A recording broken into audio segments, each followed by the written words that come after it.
ዝሙት በምኞት በአይን በተግባር የሚፈጸም የሥጋ ፈቃድ ነው።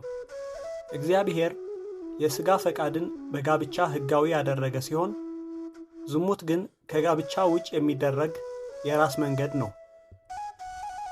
ዝሙት ብዙ ትልልቅ ሰዎችን ያዋረደ ሲሆን ብዙ ጠንቆችም አሉት። ከነሱም በጥቂቱ አእምራዊ፣ አካላዊ፣ ማህበራዊ ቀውሶች ናቸው። አንደኛ፣ አእምራዊ ቀውስ የእውቀትን አቅም ይቀንሳል። ሌላ ነገር ማሰብ እስከማይቻል ህሊናን በርካሽ ነገር ይሞላል። መረጋጋት ይነሳል። የተከበሩትን ለተዋረደ ነገር ይመኛል። ራስን መሆን ያሳጣል። በሥራ ደካማ ያደርጋል። ህሊናን ያረክሳል።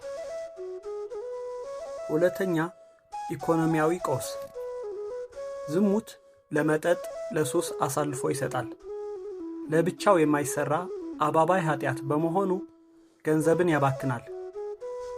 ለዝሙት ሰዎችን በገንዘብ እንጂ በፍቅር መግዛት ስለማይቻል ብዙ መናጋትን ያመጣል። ሶስተኛ፣ ክብርን ይነካል። የሚከባበሩ ሰዎችን የሚያናንቅ ዝሙት ነው። እንደ ዝሙት ክብርን የሚደፍር ምንም ነገር የለም። አራተኛ፣ ማህበራዊ ቀውስ ትዳር ይፈታል። ልጆች ይበተናሉ። ሁለት ቤት ይመሰረታል። ከሁለት ቤት የተወለዱ ይታኮሳሉ። ሰውየው ሞቶ እንኳ አጽሙን አያስተኙትም።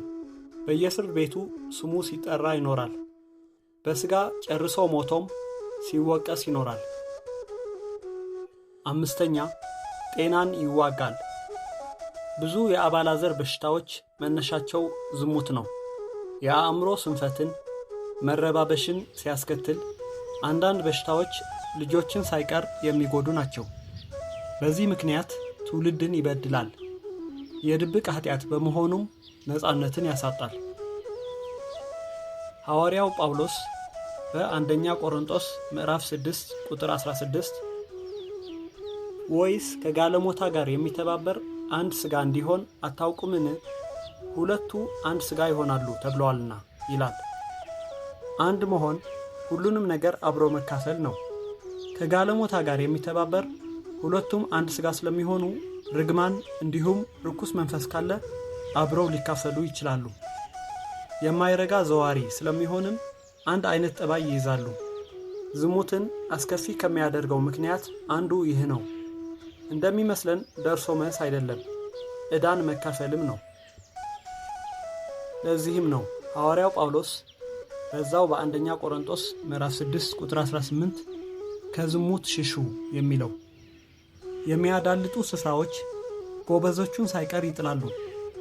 ዝሙትን ቆሞ መደራደር ውጤታማ አያደርግም። እንደ ዮሴፍ መጎናጸፊያንም ቢሆን ጥሎ መሸሽ ይገባል። ከራሱ ከኃጢአት ጋር መታገል ውጤታማ አያደርግም።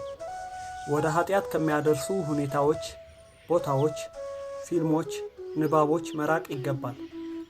ብዙ ሰው ከዝሙት መንጻት ይፈልጋል። ነገር ግን መታጠብ የሚፈልገው ቆሻሻ ላይ ተቀምጦ ነው። ብቻ ለነፍስ ለሥጋ ክብር መሸሽ ይገባል። አንዳንድ ኃጢአቶች በመሸሽ እናመልጣቸዋለን።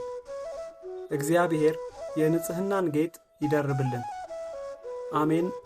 ወስብሐት ለእግዚአብሔር።